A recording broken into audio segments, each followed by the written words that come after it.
ব্যবসাটা হবে অনার revenue sharing model. Revenue sharing মডেলটাও আমাদের কাছে ভেরি ভেরি ডিফাইন। আমরা জানি আজকের দিনে অনেকগুলো আইএসপি আছেন, কিছু এমএসও আইএসপি আছে, কিছু এমএসও ছাড়াও আইএসপি আছে, যারা নানা রকম ভাবে রেভিনিউ শেয়ারিং এর ব্যাপারে নানা রকম পার্সেন্টেজ এটসেট্রা দেয়। আমরা কিছু কিছু জিনিসে বিশ্বাস করি আর কিছু কিছু জিনিসে বিশ্বাস করি না। যেগুলো বিশ্বাস করি সেটা হচ্ছে টেকনোলজি, ভালো জিনিস দেবো, কাস্টমারকে স্যাটিসফাইড রাখবো, এগুলোতে প্রবল ভাবে বিশ্বাস করি এবং বিশ্বাস করি যে যত আমি ব্যবসাটা বাড়াতে পারবো আমার রোজগারটা বাড়বে। আমরা শর্ট টার্মে কোনো কিছু দেখি না। আমরা ব্যবসাটা 20 বছর ধরে কেবল টিভি করছি, 10 বছর ধরে করছি ইন্টারনেটে। আমরা চাইছি এই ব্যবসাটা কেবল টিভি ব্যবসার মতোই, যত বছর কেবল টিভি থাকবে তত বছরে যেন ইন্টারনেট ব্যবসাটা আমরা করতে পারি সফলভাবে। সেক্ষেত্রে আজকে কেবল টিভির ক্ষেত্রে যেমন মাল্টিন্যাশনালের ডিটিএইচ এর থ্রেট আছে, ইন্টারনেটের ক্ষেত্রে বড় বড় কোম্পানি আছে, ইন্টারনেটের ক্ষেত্রে ভাস্ট ডেভেলপমেন্ট হচ্ছে সারা পৃথিবীতে। আজকের দিনে আমরা এখনো 256, 512, 1 MB 2 MB নিয়ে কথা বলি। ইন্টারনেটের ব্যবসাটা কিন্তু আস্তে আস্তে মোটামুটি ভাবে ওয়ার্ল্ড ওয়াইড যা ট্রেন্ড রয়েছে সেই ট্রেন্ডটাই সারা বিশ্বে সব জায়গায় একরকম হতে চলেছে। আজকের দিনে 20 Mbps more or less internationally একটা স্ট্যান্ডার্ড স্পিড হয়ে যেতে চলেছে। এখন 5 Mbps থেকে 15 Mbps রয়েছে ডিফারেন্ট জায়গায়। তো 20 Mbps is going to be the standard speed of bandwidth in a very short while, হয়তো 1 বছরের মধ্যে। তার কারণটা হচ্ছে তারা সেইভাবে তাদের ইনফ্রাস্ট্রাকচারটা তৈরি করছে। আমরা এর আগে অব্দি যা কথা বলেছি ইনফ্রাস্ট্রাকচার নিয়ে কথা বলেছি, নিজস্ব নেটওয়ার্ক নিয়ে কথা বলেছি। নেটওয়ার্কটা কিরকম ভাবে সাজাবেন, কারণ আমি ধরুন অ্যাজ অ্যান আইএসপি আমরা যদি আপনাকে ডেলিভারও করি, আপনার যদি ইনফ্রাস্ট্রাকচার আপনার নেটওয়ার্ক যদি সঠিক না থাকে তাহলে আপনি সেটা আপনার এই কাস্টমারকে দিতে পারবেন না। আর আপনার এই কাস্টমারকে আপনি যদি না পৌঁছতে পারেন তাহলে আপনি একটা স্যাটিসফাইড কাস্টমার পাবেন না। তো সেক্ষেত্রে ইনফ্রাস্ট্রাকচার ঠিক করে করা এবং তার সাথে সাথে সঠিক জিনিস দিয়ে পরিষেবা দেওয়া।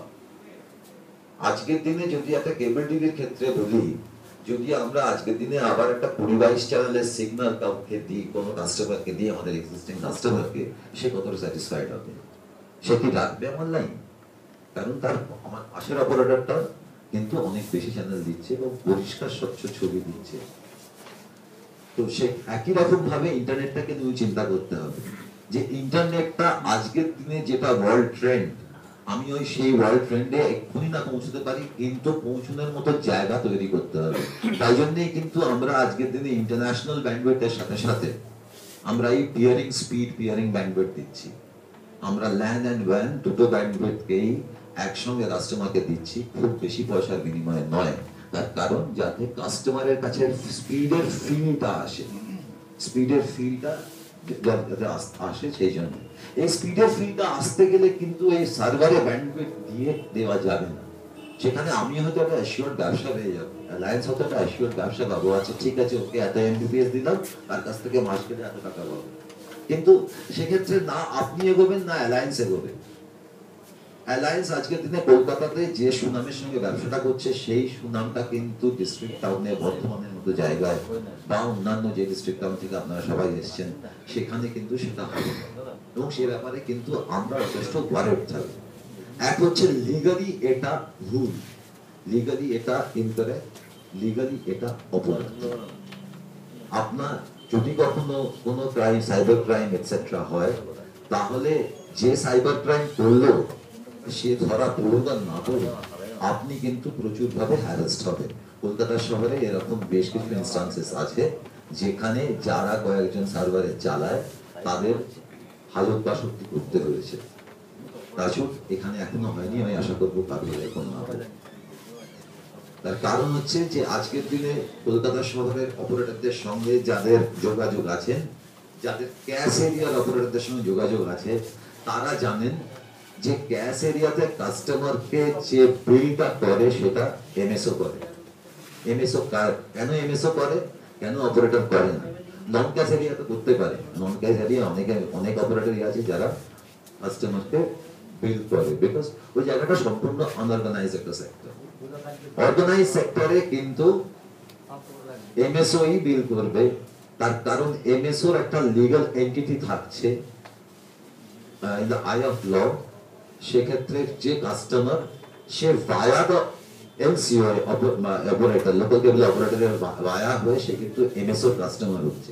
একই রকম ভাবে নিয়মের দিক থেকে দেখতে গেলে দেখা যাবে যে ইন্টারনেটের ক্ষেত্রেও তাই। একটা আইএসপি ছাড়া একটা আইএসপি অনেক জায়গায় দেখা যায় পাওয়ার্ড বাই বলে বিল হয়।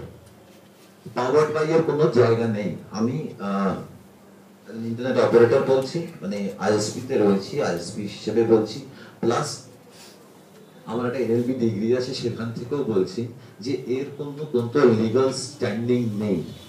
এই পাওয়ার্ড বাই করেও অনেকে কিন্তু লিগ্যাল নানা রকম ঝামেলা হ্যাজার্ডে পড়েছেন কলকাতা শহরে। নাম করে বলবার দরকার নেই, যারা একটু খোঁজ খবর রাখেন তারা জানেন খুব রিসেন্টলি সাউথ ক্যালকাটার বুকে একটা এরকম ঘটনা ঘটেছে।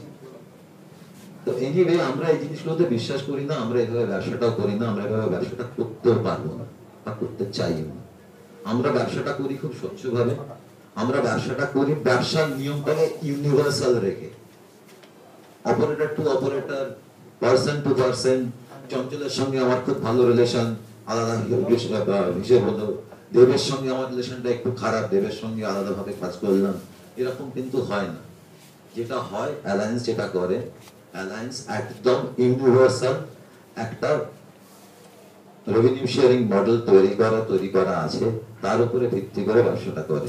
আমরা যেটা এশিওর করতে পারি, এটা বলতে পারি যিনি ব্যবসা করছেন তার ব্যবসাটাকে বাড়িয়ে দেবো, তার ব্যবসাটা বাড়াতে গেলে যা যা করণীয় করবার কথা সেগুলো করবো, তার জন্য যা অ্যাসিস্ট্যান্স দেওয়ার দরকার সেটা দেবো। যারা ব্যবসা করছেন না তাদের বলুন ব্যবসাটা নেমে পড়ুন, আপনার কোনো চিন্তা নেই, আপনাকে এগিয়ে নিয়ে যাওয়ার দায়িত্বটা আমরা নিয়ে নেব। কিভাবে এগোবেন, কিভাবে কাজ করবেন, কোনটা সুবিধে, কতখানি সুবিধাজনক পথ, এগুলো সমস্ত আপনাকে আমরা বলে দেবো। কিন্তু কিছু নিয়ম কানুনের মধ্যে থেকেই ব্যবসাটা করতে হবে, তাতে আপনারও সুবিধে আমারও সুবিধে।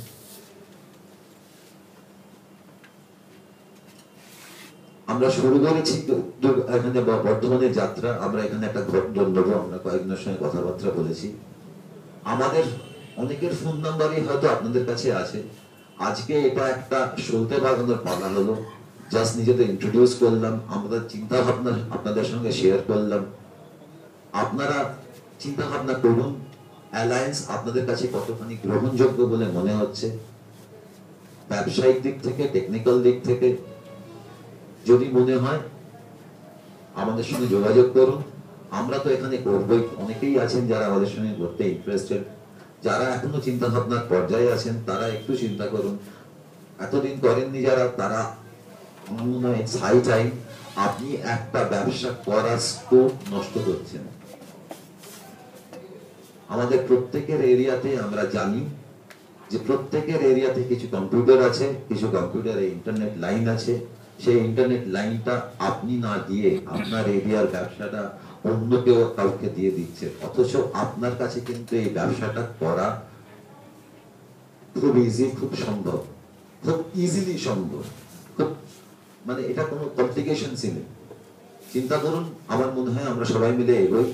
অ্যাজ কেবল অপারেটর কলকাতার অপারেটর যেমন এগিয়েছে, আমার মনে হয় এখানকার অপারেটররাও সেইভাবে এগোতে পারবে। আমরা এশিওর করতে পারি অ্যালায়েন্সের তরফ থেকে যে যারা ব্যবসা করেন তাদের ব্যবসা বাড়বে, যারা করেন না তারা ব্যবসা করুন, তাদের রোজগারটা বাড়বে। আজকের মতো এখানে আমি বলে শেষ করছি। Thank you.